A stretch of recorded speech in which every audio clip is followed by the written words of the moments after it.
Welcome, brave souls, to the chilling depths of horror in detail, the realm where the shadows whisper ancient secrets and nightmares come to life. I am your guide through the darkness, and on this channel, we delve into the spine-chilling world of Wendigo horror stories that will send shivers down your spine. First story. The Deer in the Woods.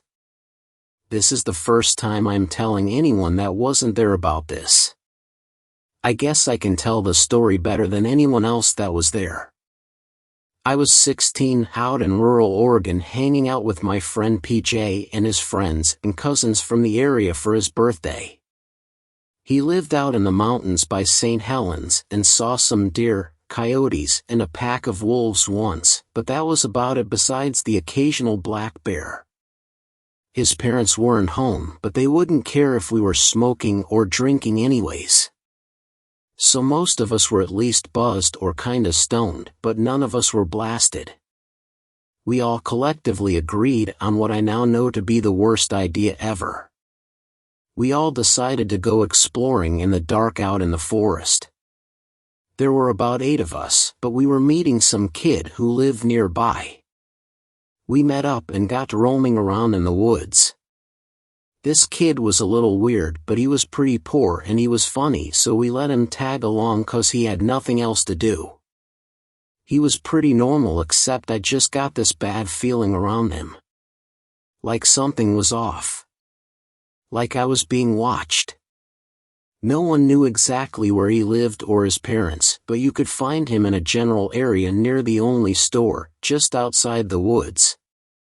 We had been out in the woods for about 30 minutes, but we were pretty deep. That's when PJ's cousin James pointed at something darting by the trees. James was a little younger and had a strong imagination, but I agreed with him. Something was moving in the corner of my eye. We didn't see anything else over there and kept moving. We found a beat-up old dirt path and decided to follow it. Couldn't have been dumber. We found an old abandoned house and decided to explore it. We were rummaging around when we heard the most blood-curdling, terrifying scream any of us have ever heard. And then we heard James scream. None of us were doing anything, so I pulled my knife out and went to check on him.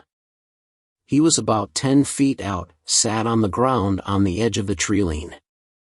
He was bleeding with a bad cut on his leg and I pulled him inside. He just told me something got me and started crying. We bandaged him up and did a head count. Everyone was inside. No cell service, obviously. We were easily 5 miles in. We rummaged around for stuff to barricade the door and to defend ourselves. I found an old Colt single action in one of the drawers. Thing had more dust than anything you can name. It had all 6 shots and there was some spare ammo. I had the most experience with guns and I was the oldest, so I kept it. We probably hid in there for 20 minutes before anything. We heard someone screaming for help. Every single bone and cell in my body told me to stay inside, but guess what a stubborn dumb teen does? Not that. That weird kid beat me outside and started yelling someone's name. There was no one out there. Then I saw it in the tree-line. Now I am a pretty big guy. I was 180-ish pounds and 6 feet 1 inch at the time for football, but this thing towered over me. It was easily 7 foot. And those eyes. Jesus Christ, those eyes. I will never forget them. I'm writing this story because I hope it will help me do that. They just peer into your soul and stay there. Then it was gone in less than a second. Of the few people that actually saw it, we can only agree on a few things: the eyes, the size, and the head. It looked like a deer skull. Call it what you will, skinwalker, Wendigo, urban legend, I don't give a fuck. It was real and it took that kid. In the 10 seconds I was paralyzed in fear, it took him into the woods and the screams lasted about 20 seconds. I shot 3 times, but only 1 round went off. The ammo was probably older than anyone alive today. I refilled it all with that spare ammo in the unopened box and hoped that gave me a better chance. Then I heard the footsteps. I had backed up from the tree line and now heard my friend screaming at me. Just as it was about to break through, I emptied the gun into it. It was hurt and ran away, but it was still alive. I picked up James on my back and we ran towards the closest road, opposite the way we came. I sprinted for at least 10 minutes straight. There was no fucking way I was gonna let that thing catch up to me. We got to the store, locked up the doors and told the clerk to call 911. James ended up being fine, but he still walks with a bit of a limp. Cops gave us warm blankets and let me keep the gun. Pretty dumb if you ask me, but they were old country cops and probably used to it. We never saw that kid again. Cops told us they didn't know about anyone of his description. It's been a few years. Getting closer to a decade. I carry that gun with me everywhere I go now. PJ carries too. We don't talk about it. We had one conversation about it, and it was about that kid. How every single damned person in the area denied his existence. I remember one key thing about him. His eyes. They gave me that exact same feeling that the things did. Me and PJ agreed to that. That's why I'm going with him to meet his new neighbor, who gave him one weird look. Second story. It watched from the shadows. All my life I've enjoyed walking around outside late at night. As a teen, I'd sneak out at 1 or 2 in the morning and just walk around in the empty quiet, then rush home before dawn so my mom wouldn't wake up and find me gone. Most nights, nothing more than a nice walk would happen. Sometimes I'd see people coming or going in a hurry, off to who knows where. Once I caught a neighbor cheating on her husband and forgot to shut the blinds. Nothing that out of the ordinary. As I grew older, my nighttime adventures would last longer and longer with the freedom of being an adult and not having to be home by a certain time. This continued for years until the night of this story. I was living in Washington State and I couldn't sleep. I tried to watch TV, but there was nothing on. I tried to wake up my girlfriend to talk or have fun, but once she's asleep, she's dead to the world. I hadn't gone walking in a long time and this seemed like the best time for it. So, I got dressed, grabbed my phone and keys and headed out into the misty cool evening. Now where I was living, after midnight the town is pretty much dead. You have a random street light every couple of blocks, the stoplights switch to blinking yellow at 2 a.m. and everything becomes eerily quiet. I was walking toward the river that ran through my town when I saw a couple of wolves a few blocks ahead of me. Wolves was no big thing. I'd seen them along with deer, elk and even a huge moose from my bedroom window just wandering around in the middle of the night. That night, however, there was something off about them. They looked scared. What scares a wolf? I know I didn't want to find out, so I turned the corner and started heading in another direction, deciding to work my way around them and continue on toward the river. I made it past them and didn't see anything unusual on my way and was soon at a park that lines the riverbank. Deciding to stop and rest a bit, I sat down at a picnic table and watched the moonlight reflecting off the water. It was very peaceful and quiet, the water unnaturally still as the wind and flow of the river make things move rather quickly.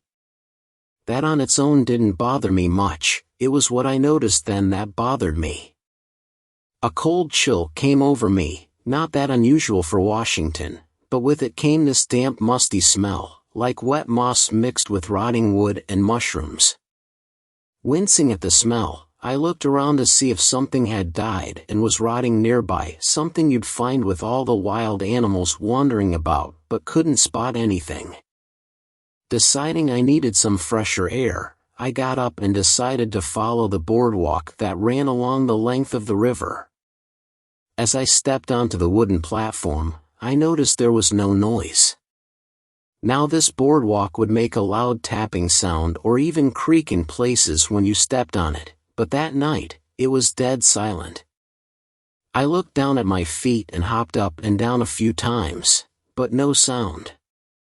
Feeling a little weirded out, I quickened my pace, deciding to hurry along the boardwalk to the bridge at the other end that crossed the river and entered the downtown area where there was a 24-hour grocery. It was well lit, had someone working all the time, and would feel much safer than where I was just then. So I hurried along the boardwalk, not hearing any of my footsteps or anything from the river next to me, until I was close to the bridge. I could see it about 3 blocks away when I heard a splash. The sound made me jump, I'll admit, after being in almost dead silence for about 15 minutes. I stopped and looked all around, but didn't see anything in the water. This part of the boardwalk bordered a section of forest that the developers of my town decided to leave untouched. You had river, boardwalk, the road, and then trees so thick you couldn't normally see through them. I saw normally because as I turned to look to my right, I saw something moving in the trees. Whatever it was dark, big, hunched over, and it smelled the same smell I had noticed earlier, only this time, much stronger. I stopped, a stupid thing to do, I know, but I was curious. I turned to face the forest and watched this thing looking at me from the shadows. It stood there, hunched over, but if it were to stand upright, I would have guessed it was easily over 7 feet tall. I couldn't make out any features, just a general shape that stood there, watching me. I shook my head, thinking I might be imagining things, and looked away for a moment, then looked back and the dark shape was closer. It was moving toward me. Now I know my fair share of legends and what might be in the woods in Washington: Bigfoot, Wendigo, you name it, and I knew that even if it was nothing more than a wild animal, any animal that comes that close to civilization without being scared off is dangerous. Not wanting to be caught by it, I rushed forward toward the bridge once more. It was a narrow bridge with a raised pedestrian platform only big enough for one person at a time to walk across. I knew that if I could reach that, it would slow it down if it continued to follow me. I ran toward the bridge, and I don't know if it was the fear in the moment, but I heard something chasing me. I didn't want to look back. I knew the forest ran the length of the road, only stopping once you reached the bridge itself. I needed to reach that bridge. So I sprinted the 3 blocks to the bridge, the charging sound behind me getting louder and louder until my feet hit the concrete platform and I could hear my footsteps again. I could hear everything again as a multitude of sounds invaded my ears. It was as if I had been inside a silent bubble with only a few sounds audible, only to plunge headfirst into a symphony of sound. Feeling safer on the bridge, I spun around to look behind me. I looked into the forest, and what I saw I will never forget. The moonlight was brighter here, and for a moment I saw something tall, thin, almost skeletal, and very dark glaring at me from the shadows of the trees. I watched an inhuman face snarl at me and let out this odd whistling howl before it turned and slunk back into the forest. I continued on to the grocery and waited inside until morning, then caught the 5:30 bus back to my part of town. When I got home, my girlfriend was still asleep, so I stripped off my sweaty, smelly clothes and took a shower. As I was showering, she woke up and stepped into the bathroom with me, asking me what had happened to my jacket. Pulling my head out of the shower, I asked her what she meant and then looked at my jacket in her hands.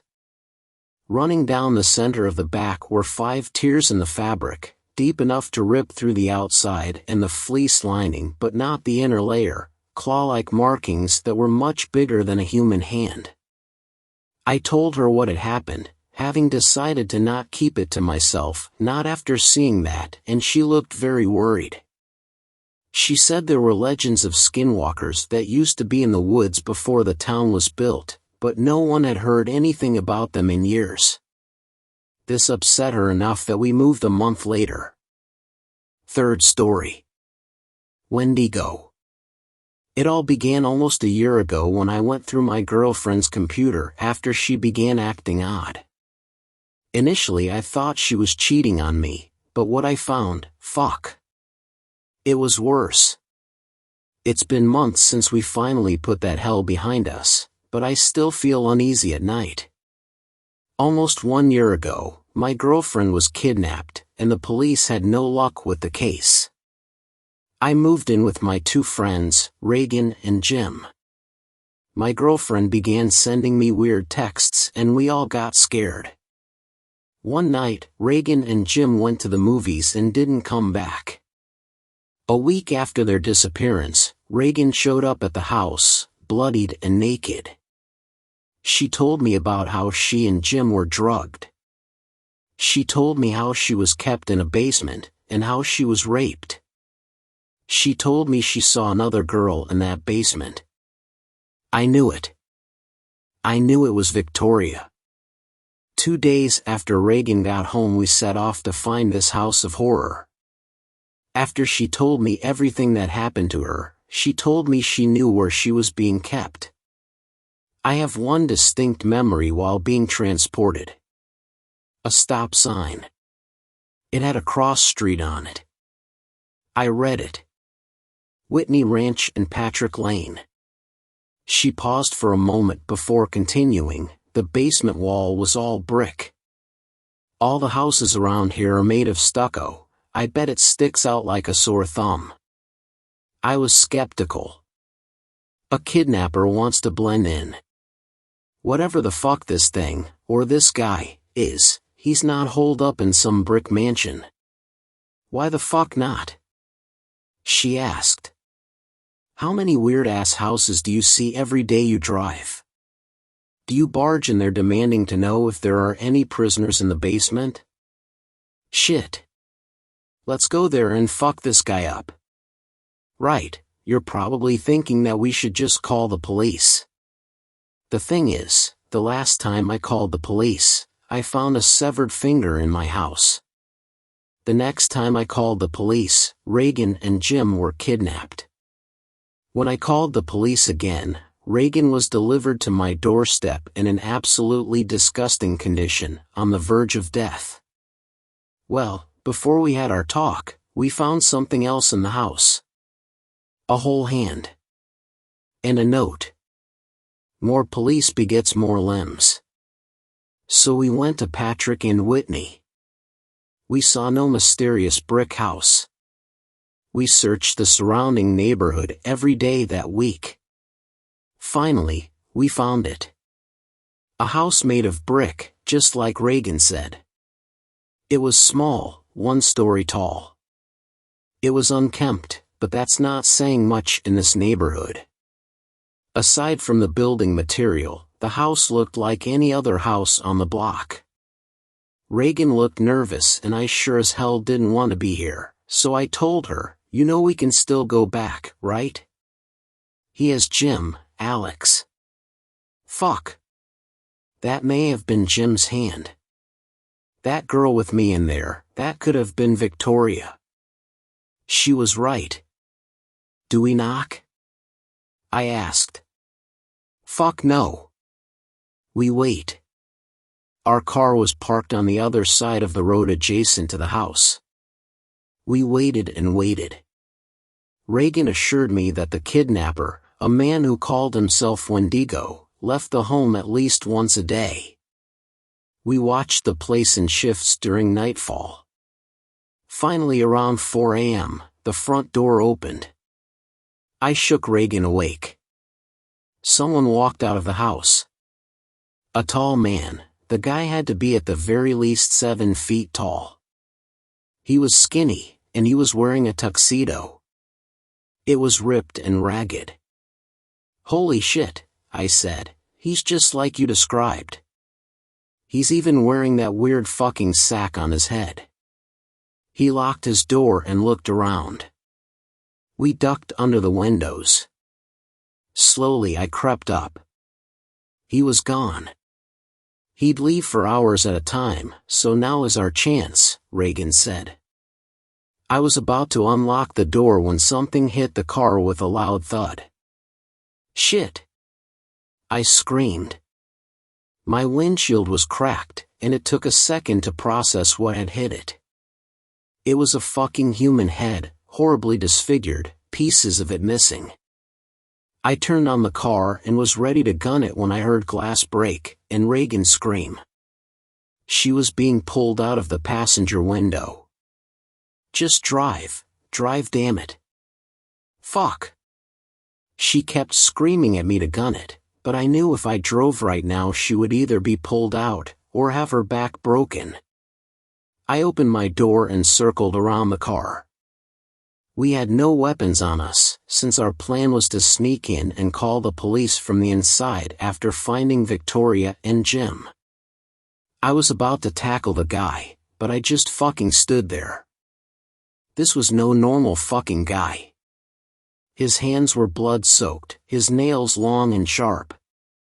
His movements were erratic and jerky. He pulled Reagan out of the window and tossed her at a nearby wall. She blacked out. "What the fuck are you?" I asked. At least I think I asked. I don't remember if I spoke at all, I was so terrified. "I do not want her." "She is filthy," he said. His voice was raspy and low. He stretched out random syllables and would stumble mid-word as well. "I want clean ones, only." I turned around and ran. Straight into his house. I heard his footsteps behind me. Erratic as hell. Thud. Thud thud. Thud. Thud thud thud. Thud. I turned my head to see how far away he was. I had a few seconds on him, which normally would have comforted me, but the way he ran. His legs were spread wide and he took gigantic fucking steps, almost like leaps, and flailed his arms. It would almost be goofy if it weren't for that inhuman speed. My lead was quickly disappearing. Then I remembered he locked his door. Well, shit. And here comes this fucking psychopath running at me at full speed. So I turned around and stood there like an idiot. Right before he tackled me I dove out of the way. He hit the door and fell to the ground. I started kicking him and he was screaming. I saw a metal rod nearby, grabbed it, and smashed him over the face. He stopped moving. I should have decapitated the piece of shit, but Victoria and Jim could have been dying that very moment. I decided to call the police. I found his keys and opened the door. I immediately took out my phone to dial the cops. No reception, typical fucking Sprint. I frantically walked around the place looking for the basement door, checking my phone the whole time. I opened a few doors and found nothing. His house was eerily normal. Finally. 2 bars. I dialed 911 and simultaneously opened a door. Holy fucking shit. I stepped inside before I realized where I was. The smell was putrid, and it was terrifyingly cold. It was a fucking walk-in refrigerator. No shelves, no storage, just an empty and cold room with vents. And a floor covered in meat. Human meat. In some corners it looked like steaks, chopped up with intent. The rest of the place was just blood, body parts, and entrails. It was too late for my shoes. I stepped into what was literally an inch-high pool of coagulated blood. If it weren't for the adrenaline, I would have vomited. I closed the door and got the fuck out of there. I needed to find that basement. I looked at my phone, call dropped. Fuck. I tried dialing again, but it wouldn't go through. Luckily, I found the basement. I ran down it and turned on the lights. The smell was putrid here as well, but it wasn't rotting meat. It was shit. Literally the smell of piss and shit. On one end of the room I saw a bed with chains on it, bolted to the floor. Reagan's bed. I looked at the opposite end. It was Victoria. She was completely naked, covered in God knows what, rocking back and forth with her eyes wide open, staring at the wall. She was so skinny. She literally looked like a skeleton. Holy fuck, babe, Vic, it's me. I'm here and I'll get you out of here. She kept rocking back and forth, slowly, in perfect rhythm. She was staring at a clock on the wall. It was broken, with the second hand repeatedly going back and forth by one interval. Let's go! I screamed. Suddenly, she stopped moving, and turned slowly towards me, her eyes still wide. She wasn't blinking. She stared right at me. No, it looked like she was staring through me. Her jaw opened, far beyond the point where it should have. I heard bones cracking, and she bared her teeth. I didn't have time for this shit. I ran to get her. I tripped. And I blacked out. I wish I could say this story had a hero's ending, but it didn't. I was lucky. Very lucky. The police traced the call, I guess, and got to me. We all woke up in the hospital. They didn't find this Wendigo psychopath, but they're searching for him. They didn't find Jim either. A horrifying thought went through my mind, and I asked them about that meat fridge. They said it would take them months to run all that DNA, and most of it would be unreliable due to the cross-contamination. Reagan and I were fine, but Victoria was in poor shape. We visited her at the hospital every day for months since then. The police department stationed an officer by her door during the night, for her safety. I thought that was great of them. The guy was real nice, too. Kept her company and genuinely seemed to care about her condition. I wondered if he would be able to protect her if that psychopath showed up again. He was tall as hell, and had a gun. I couldn't complain, I guess. I've tried talking about the case with the cop before, but every time he would tell me there was nothing he could tell me. For some reason, I trusted him. Heck, I still do. I had so many unanswered questions about everything, but every time I'd think about asking one, I felt as though I didn't need to. To be honest, I kind of stopped caring about all this anyway. I've moved on, you could say. So much so, I'm not even going to bother to proofread this post. Usually I'd comb through it several times to make sure I didn't make any glaring errors, but I'm just so tired. I need rest. Victoria is still in the hospital, and her condition doesn't seem to be improving that much, but there is always hope. Reagan and I will be waiting for her when she's better. Fourth story. There is a door in my backyard, and that's not the only thing I've found. My name is Hugh, and I recently moved into a nice little house in the woods. Sadly, my grandfather passed away, and I recently inherited his money. I was the only family he had, and when I was born my father left without saying a word, and it drove my mother into a deep depression, causing her to take her own life. My grandfather kept me and raised me by himself. My grandfather told me my mother loved me, but her mental health wasn't the best, sadly, after my father left us. He told me he wished he could have helped her more so that I would have had a life with her. I'd constantly dream about her, imagining me and her going out for walks and doing normal mother and son things. Like going out to eat or watch movies together. A way to keep the memory of her, my grandfather would show me recordings of him and her together, and even videos of her holding me, singing me to sleep when I was a baby. She was beautiful, but even though I never got to meet her, my grandfather filled in the gaps for what a parent should be to their kid. Gramps always took care of me and made sure I was happy. He would always buy me anything I wanted. He spoiled me and I loved him.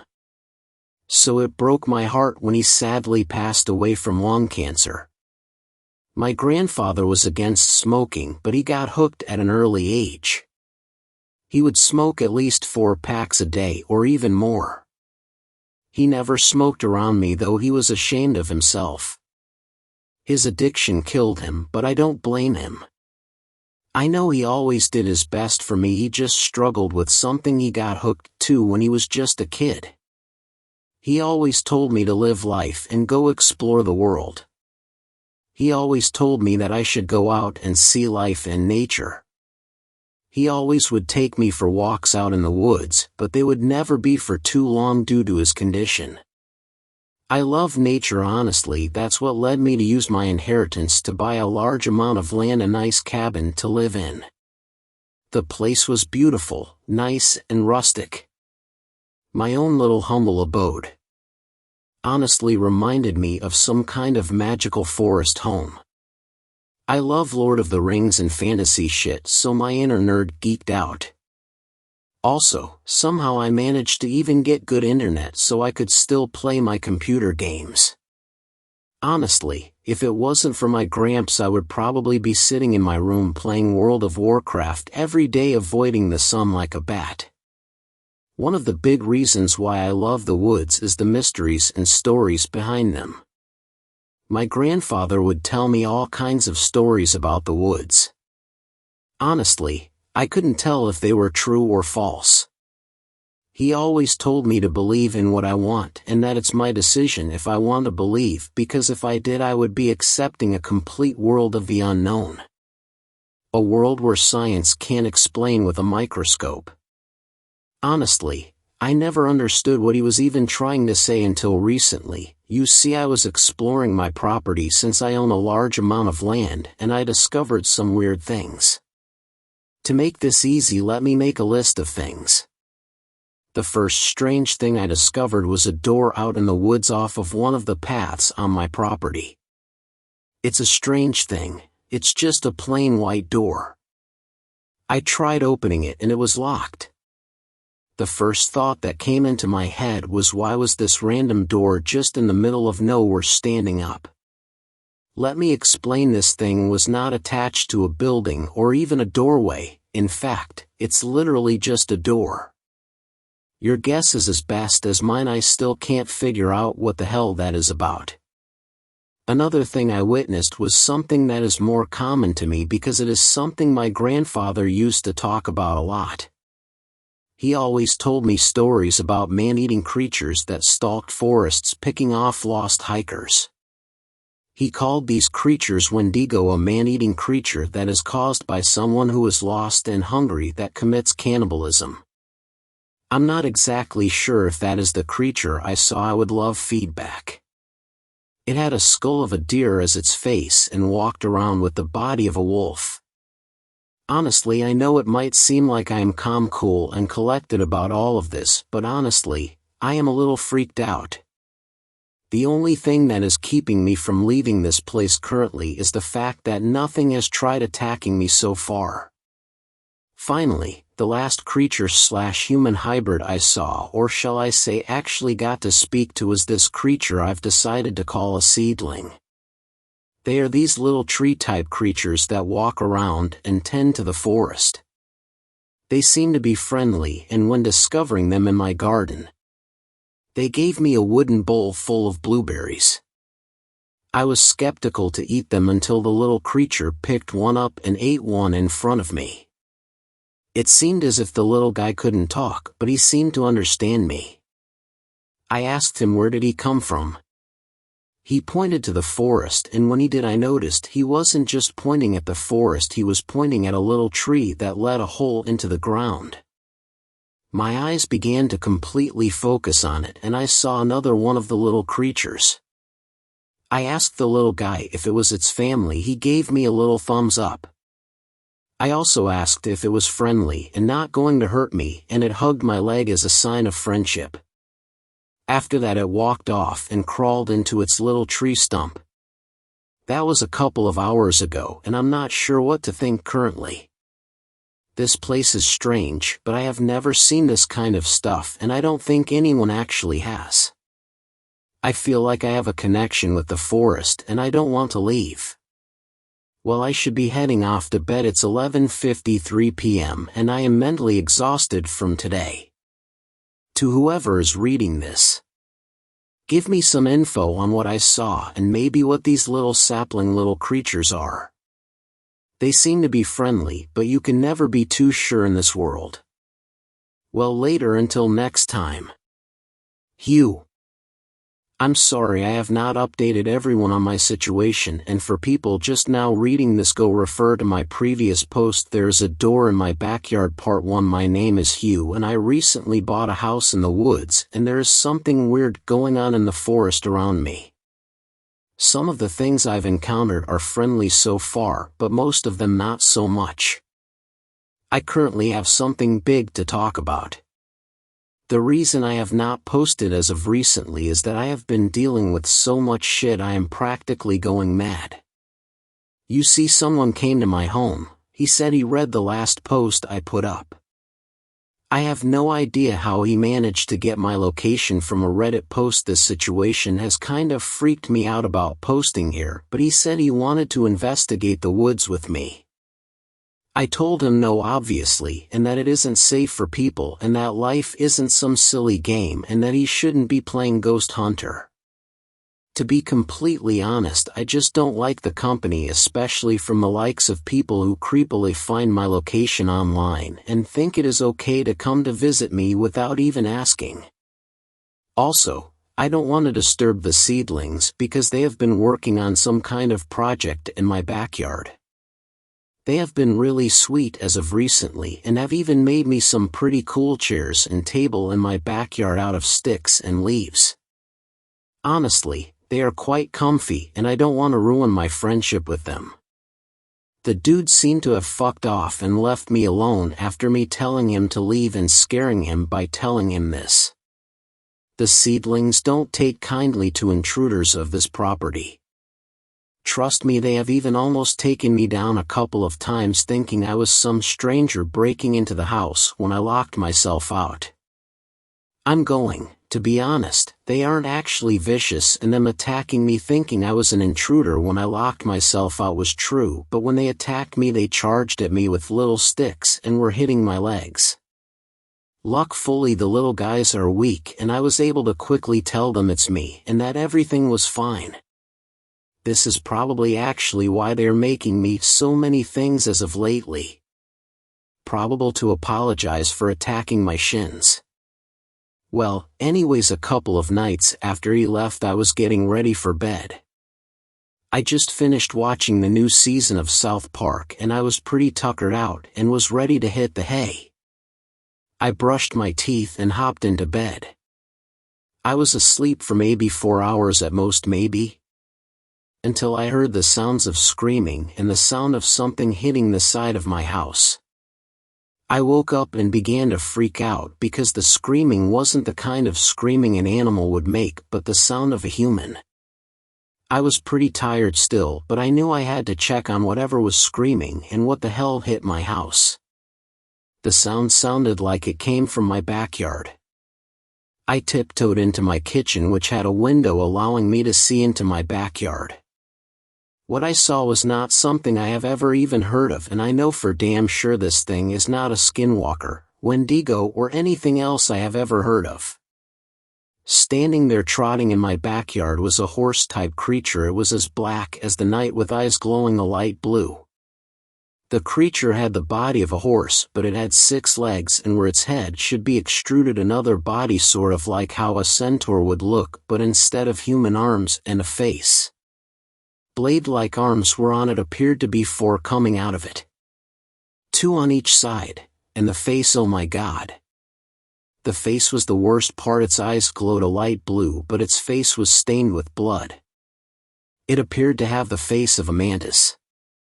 I just dropped to the floor after seeing this and began to cry myself to sleep. I had never seen anything remotely close to something that terrifying in my entire life. Not even that weird wolf-deer hybrid creature scared me this bad. I awoke to water splashing my face. I jumped back, hitting my head off of one of my cabinets in my kitchen.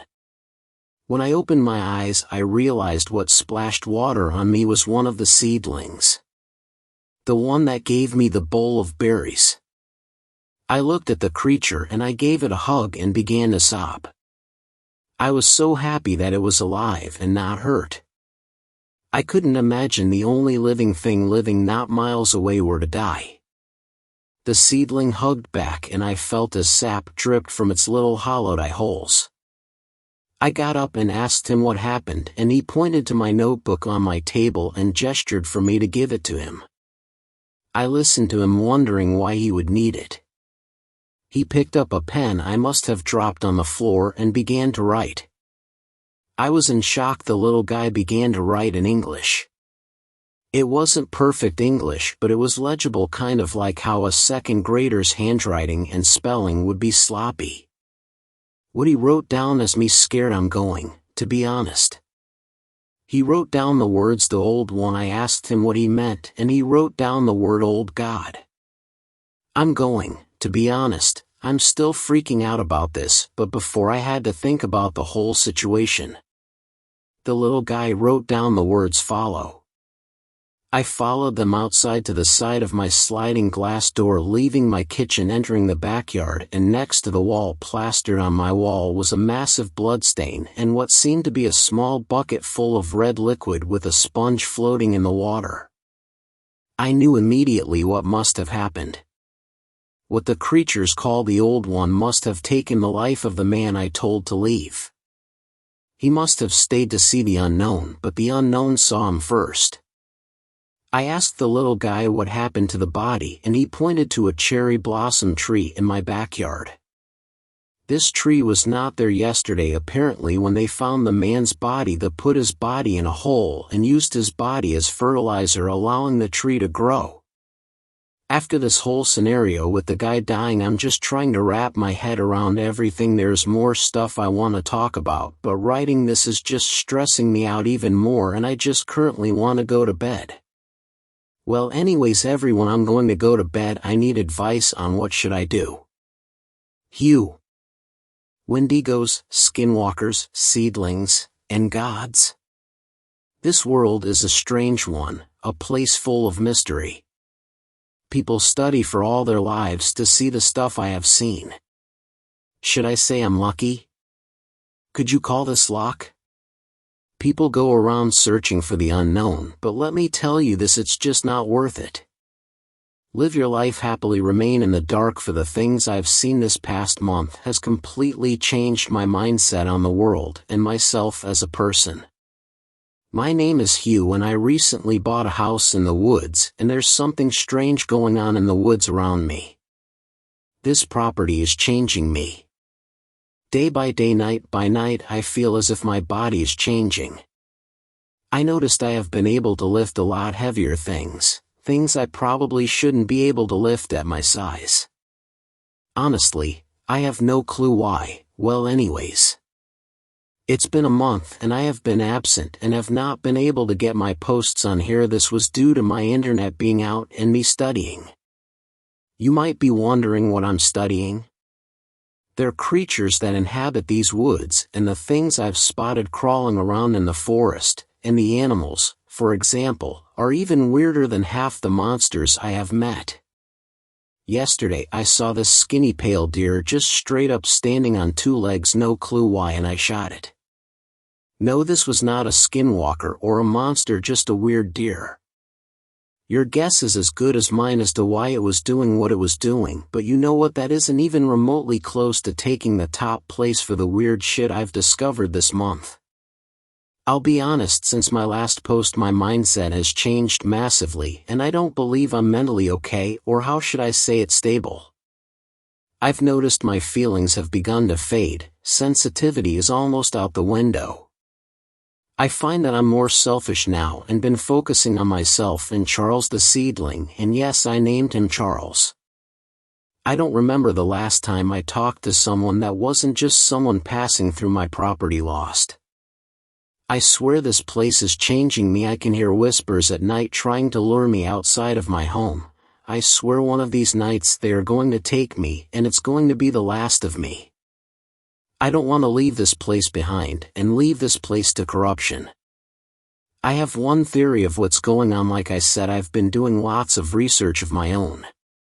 My first discovery, which would make a lot of sense of why I have been changing, have to do with Charles.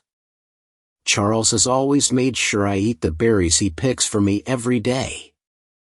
You might be thinking, oh, that's sweet of him to do, but I believe this is for a reason. When the man died and was buried, a cherry blossom tree grew where he was set. I believe the berries could be infused with some magical essence by the seedlings. Maybe they are like super vitamins, but in fruit form. I'll agree it's awesome, but this theory has some dark sides to it. I think the whole reason for him feeding me these are to protect me, which is awesome and sweet, but I believe he's making me stronger in hopes to destroy the corruption of the property. I don't know if I can just run from this madness. I feel as if it already consumed me. What if these creatures got out? Should I just run away and let them do as they wish? No? Yes? I don't know. I have so many questions, so little time. Day by day, more come, more go, more stay. I'm sorry, let me recollect myself. I think I've been chosen by the forest to stop what's going on. I've done studies on that weird door. Me and Charles took a trip to the door. On the way I felt a strange feeling as if something was watching me the whole entire time. My suspicion turned out not to be paranoia, because when I turned my back, a white pale creature with no face was just standing there staring at me. I don't mean something stupid like Slender Man. This fucking thing was copying my movements and it was nude. No way I was letting that creepy little shit follow me any further than it already had. I raised my hands and it followed. I clenched my hand and blew a hole into its chest. The thing scampered away into the woods. I was not going to take any chances, and if anyone feels bad for the creatures, I caught that fucker eating my internet antenna, should have gone for the head. When we arrived at the door, I noticed there were large hoof prints on the ground around it, and bones seemed to have been scattered around it. I reached for the door handle and it twisted and actually opened. What I saw on the inside was a darkness I didn't dare walk through, and for fear of my life and Charles, I closed it immediately. I asked Charles where it led, and he pointed to a pile of bones laying on the ground. I picked him up and I ran back to the house, and to people who don't understand, I believe Charles meant that it's a land of the dead. My theory is that all these dark entities and creatures are all coming from the door whenever that old god comes through. Throughout this month I have discovered some pretty cool things. Something I thought was evil actually turned out to be friendly and hasn't bothered me, and that is the skinwalker. I actually met it when I was hiking to clear my mind, and it just approached me and spoke to me and introduced itself and told me its name was Henry, weirdly enough, and told me he has no plans to attack or harm me. He asked if I could just leave him be, which I have complied, and me and him have not run into each other really since. At this point I don't know what to believe in. So many people say these creatures are evil, but what the hell, man? Are you kidding me? A friendly skinwalker I don't even know anymore? Due to this place being so confusing, I have decided to write myself a set of rules. Rule 1: if in contact with unknown creature, if it is creepy, shoot it. Rule 2: if creature approaches you and could have attacked you, don't shoot it. Rule 3: Charles must be protected at all costs due to him being my only real friend. Rule 4: don't go through the door. Rule 5: don't go outside at night. So far these rules have kept me safe and I'm sticking to them. Something is knocking on my door. I have so much to say, and I fear little time. I'll try to keep everyone updated on what's going on. I have to go. Hugh. Insanity, extreme foolishness or irrationality, or the state of being mentally ill. Confusion and paranoia 24/7. Am I going mad? I swear I heard someone knocking at the door, but when I walked outside it was just darkness. I could have sworn I saw something, but when I took out my phone and shined the light I saw nothing. Rule 5: don't go outside. Rule 5: don't go outside. Rule 5: don't go outside. This thought kept racing through my head. How could I forget? There are 5 rules, 5 fucking rules, and I screwed it up. I could hear the sound of whispers starting to swarm around me. Their voices ever so growing louder. I have no clue what these creatures are, or even if they are some form of monster. Maybe it's just in my head from all this madness I've experienced, I thought. I came to the realization that this wasn't completely in my head when I saw the shining of yellow eyes surrounding me among the tree line of my property. I swear there could have been hundreds of eyes staring me down then and there. I was frozen. The voices began to get louder. What was I to do? I saw as the eyes proceeded to get closer to me until I saw a flash of blue came running towards me. It bit my leg and dragged me into the inside of my home, closing the door with its back leg and biting the lock, turning it to lock the door. I snapped out of my fear and whipped out the revolver I keep on me at all times, and I heard a voice say this: I get I'm a monster, but should you really be pointing a gun at someone who just saved your life? Then and there, I realized it was Henry the Skinwalker. I asked him what was he doing outside of my house, and why there are so many eyes outside, and what was he going to do with me. I heard him exhale. Listen, son, I've been in these woods for a long time and I'm not too sure what those creatures are either. I like to refer to them as the gossipers. From what I can tell, they seep themselves into your mind just from their stare and cause you to overly stress. You can snap out of it though if you realize what's going on quickly enough. I was trying to get away from them when I found you and decided to give you a hand. I thanked him but noticed something strange about Henry. He somehow managed to change his look. He wasn't like how he was before. This time he took the appearance of a dog/mountain lion hybrid. I asked him if it hurt to change and he just remained silent. I told him he could sleep wherever he wanted and that I was going to go to bed. He laid on my couch and passed out, and I went to bed. I'd be lying if I was to say I wasn't scared of a skinwalker sleeping in the other room. To be honest, I was terrified, but he seemed to relax and he did save my life, so my mind was shortly put to ease. Knocking and the sounds of voices whispering outside my window continued all through the night. I could hear the voices playing tricks on me, attempting to lure me out with the voice of my grandfather. When morning came around, I heard Henry leave my house, and when I walked outside of my bedroom I found a note on the ground explaining to me that Henry couldn't take living in this forest anymore and that these things were driving him crazy, bringing back the urges to attack people. In fear of attacking me or the creatures of the forest, he ran off. I still have no seen him and have been thinking about him. A lot of his story is completely unknown to me, but this world is strange and sometimes we don't get all the answers when we want them.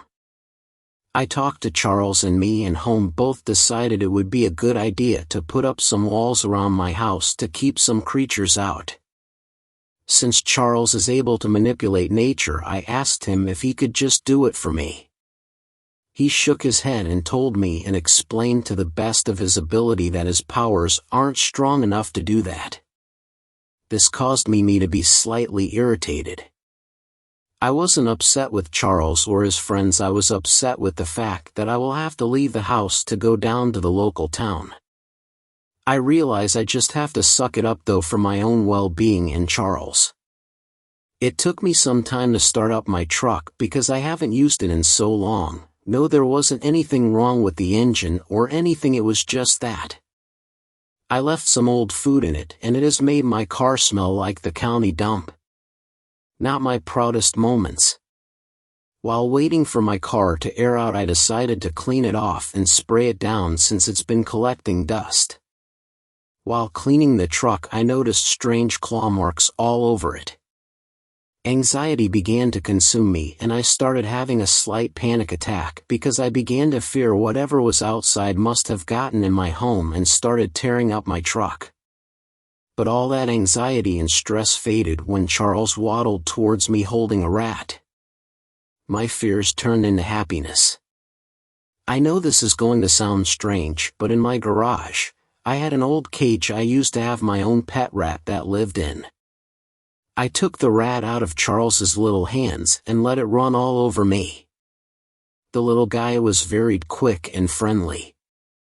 I cleared out the cage of my previous rat and put him in it and left some food and water for him. A new member of the family, I told Charles.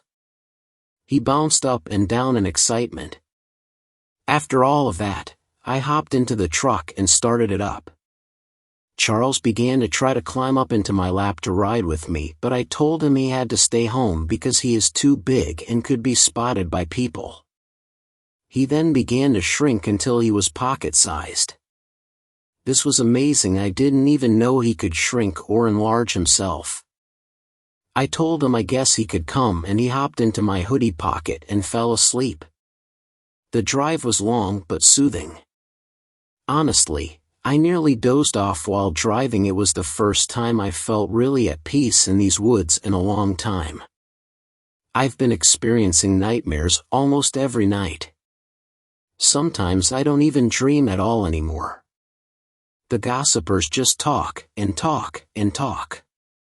They try to lure me out. It's like torture. It makes me feel like there's a hole in my chest because they just use the voices of my grandfather. I can hear him screaming my name for help and it just hurts so bad. The ride soothed my mind and I felt all my anxiety melt away for a while. It was just me, Charles, and the road into town. I saw the place I needed to go and purchased as much wood as I could fit in the back of my truck. I decided to walk through the town and check out the local stores. I purchased some things, but when waiting at the register for the woman to put all my stuff in bags, I looked at a board that was put up and covering it was the names and faces of missing people. This caused me to have a flashback to when I found the door and there were bones scattered all around it.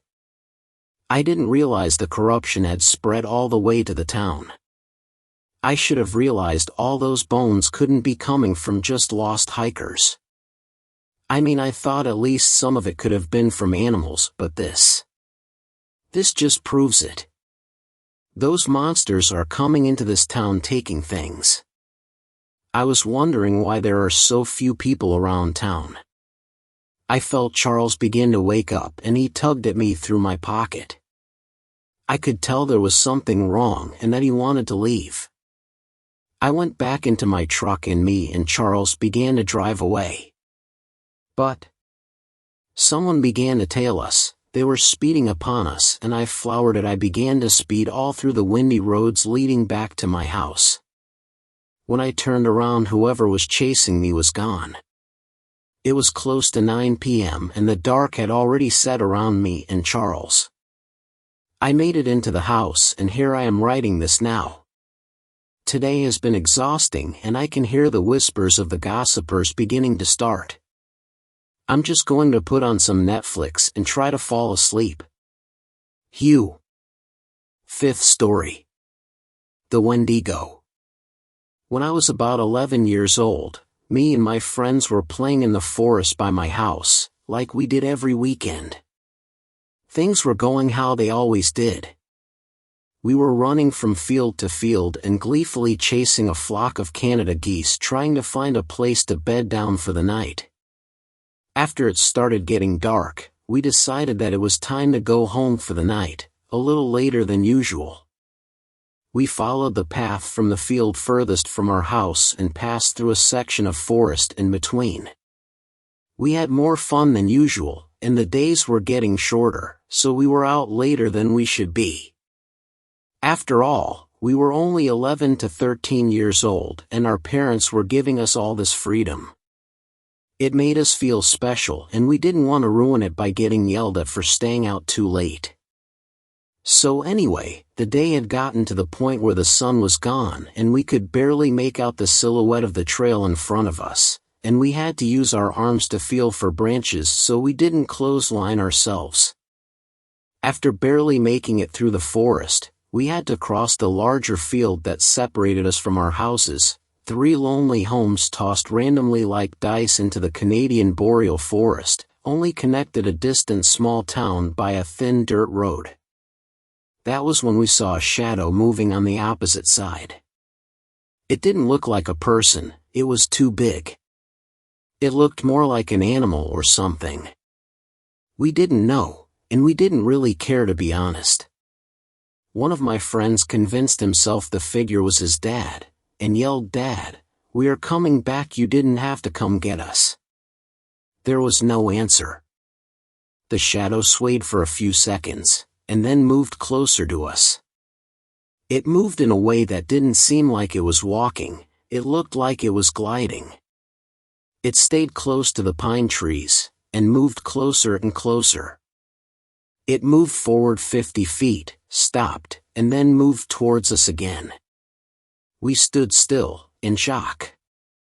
By the time it was 100 feet away, it was so dark that we could barely make out its shape, even though it was closer than ever. One of my friends said, "Let's go," in an awkward raspy whisper, a failed attempt to be silent. Whatever it was had seen us and knew where we were, but our vision was basically useless. We all bolted blindly into the night and got separated. After I crossed the field I screamed, "Where are you guys?" and received 2 answers. Me and my 2/3 friends regrouped and went home. We explained what had happened to my parents, who called the police. The end. Thanks a lot for watching the video till the end. Subscribe to our channel Horror in Detail. Drop your opinions/suggestions in the comment section, and like the video as it helps with the YouTube algorithm.